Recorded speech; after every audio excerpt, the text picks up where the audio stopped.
My dear friends, it's a joy for me to see you this morning. प्यारे दोस्तों, आज आपसे मिलकर बहुत खुशी हो रही है। Today we're meditating on Isaiah 30:15. आज हम मनन कर रहे हैं यशायाह 30:15 पर। It says, "In quietness and trust is your strength." ये कहता है, शांत रहने और भरोसा रखने में तुम्हारी वीरता है। Yes, many times when we face problems in our life, कई बार जब हम जीवन में समस्याओं का सामना करते हैं, maybe it's a difficult situation, मुश्किल परिस्थितियों में, it's a big mountain that we cannot move, ये बड़ा पहाड़ होता है जिसे हम हटा नहीं सकते, and we try to put all our effort into moving that mountain, हम सारी कोशिशें करते हैं कि हम उस पहाड़ को हटा सकें, to overcome that problem, कि उस समस्या पर जयवंत हों, to overcome that difficult situation. उस मुश्किल परिस्थिति पर जयवंत हों। We cry, we murmur, we talk to everybody we know. हम रोते हैं, कुड़कुड़ाते हैं और जितने भी पहचान वाले हैं सबको बताते हैं। We search here and there for help. हम मदद के लिए उन्हें बताते हैं। And many times that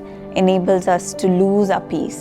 कई बार हम इसके कारण अपनी शांति भी खो देते हैं। But we see in the Bible of a similar situation where God speaks to Joshua. हम बाइबल में ऐसी परिस्थिति देखते हैं जहाँ पर परमेश्वर ने यहोशू से बात की थी। When the people of Israel were walking towards the promised land, जब इस्राएली लोग प्रतिज्ञा के देश की ओर जा रहे थे, they had to cross the city of Jericho. उन्हें यरीहो के नगर में जाना था। But the walls were so high they could not go through it. शहरपनाह इतनी ऊंची थी कि वो नहीं जा सकते थे। What could they have done? तो वो क्या कर सकते थे? They could have made so much of noise, they could have brought in all of their army, and they could have tried to bring the wall down.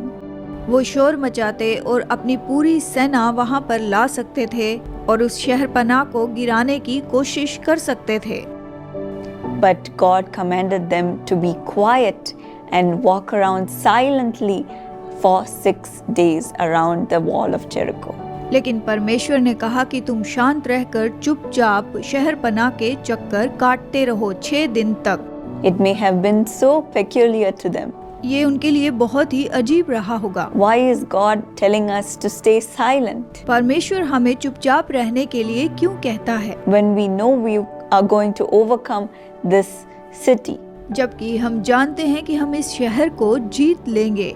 But just as God commanded Joshua commanded the army, do not give a war cry, do not raise your voices, do not say a word until the day I tell you to shout. Then shout, as it says in Joshua 6:10. जब परमेश्वर ने यहोशू को आज्ञा दी, यहोशू ने लोगों को आज्ञा दी, जब तक मैं तुम्हें जय जयकार करने की आज्ञा ना दूं, तब तक जय जयकार ना करो और ना तुम्हारा कोई शब्द सुनने में आए, ना कोई बात तुम्हारे मुंह से निकलने पाए, आज्ञा पाते ही जय जयकार करना। Being under the leadership of Moses, Joshua would have seen how the people of Israel would react.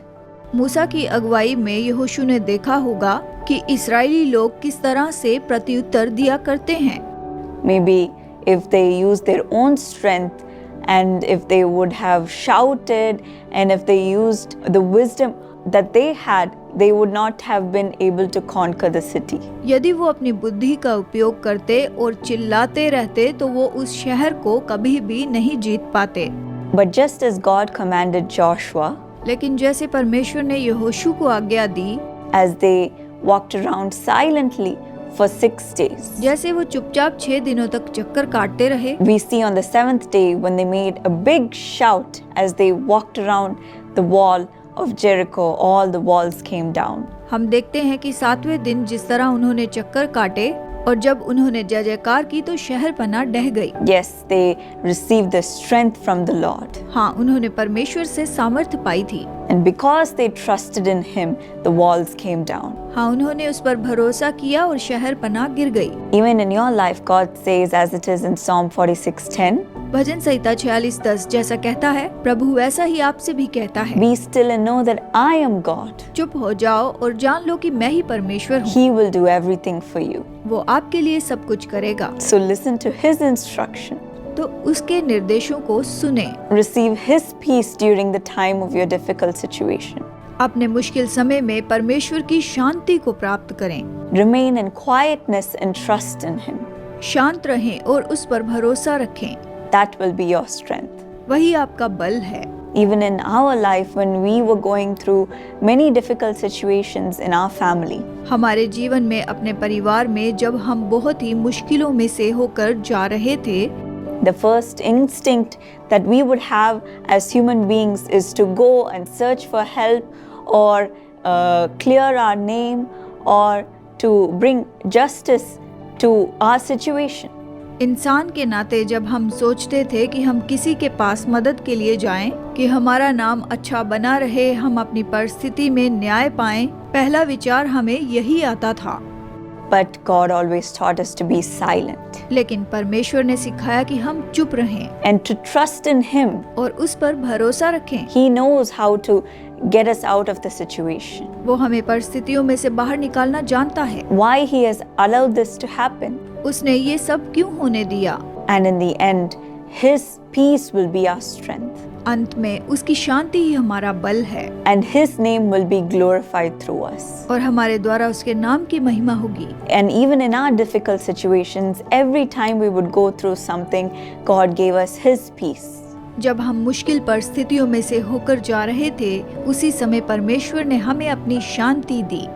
He makes us to trust only in Him. उसने मदद की कि हम केवल उस पर भरोसा रखें, No man, किसी मनुष्य पर नहीं, no relative, किसी रिश्तेदार पर नहीं, no close friend, करीबी दोस्तों पर नहीं, but only God. बस परमेश्वर पर। And He always, time and again, gave us the victory.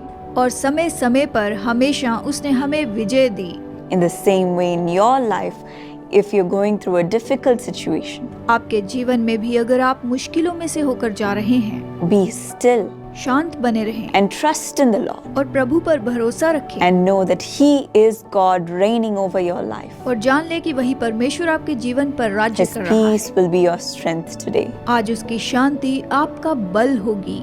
Shall we receive it right now? आइए अभी हम इसे ले लेते हैं। God will give you the victory in all of your circumstances. परमेश्वर आपको आपकी सारी परिस्थिति में विजय देगा। Lord, today, thank you for teaching us to be patient and quiet, धन्यवाद प्रभु कि तूने हमें सिखाया कि हम शांत रहें और चुपचाप रहें, not relying on our own wisdom, our own strength, अपने बुद्धि और अपने बल पर हम कभी भी आधारित ना रहें, but to completely trust in you. पर पूरी तरह से तुझ पर भरोसा रखें। We give each situation unto your hands, Lord. हम सारी परिस्थिति को तेरे हाथों में सौंपते हैं। We believe that you will help us to overcome it. विश्वास करते हैं कि तू जयवंत होने में हमारी मदद करेगा। Right now, we know that you are working on your children's behalf. हम जानते हैं कि अपनी संतानों के लिए तू अभी काम कर रहा है। Give them victory and let it glorify your name. इन्हें विजय दे और तेरे नाम के लिए ये महिमा देने पाएं। Lift them up from their situation, Lord, इनकी परिस्थितियों में तू इन्हें ऊंचा उठा प्रभु, and deliver them. इन्हें छुटकारा दे, Give them victory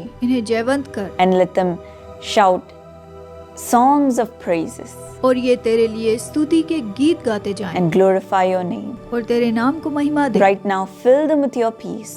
अभी अपनी शांति से इन्हें भर दे, Strengthen their spirits. इनकी आत्मा को बल दे, Strengthen their body. इनके शरीर को बल दे, Strengthen their mind. इनके मन को बल दे And bless them this morning. और आज इन्हें आशीष दे। In Jesus' name I pray. यीशु के नाम में मांगती हूँ, Amen. आमीन। God bless you. प्रभु आपको आशीष दे।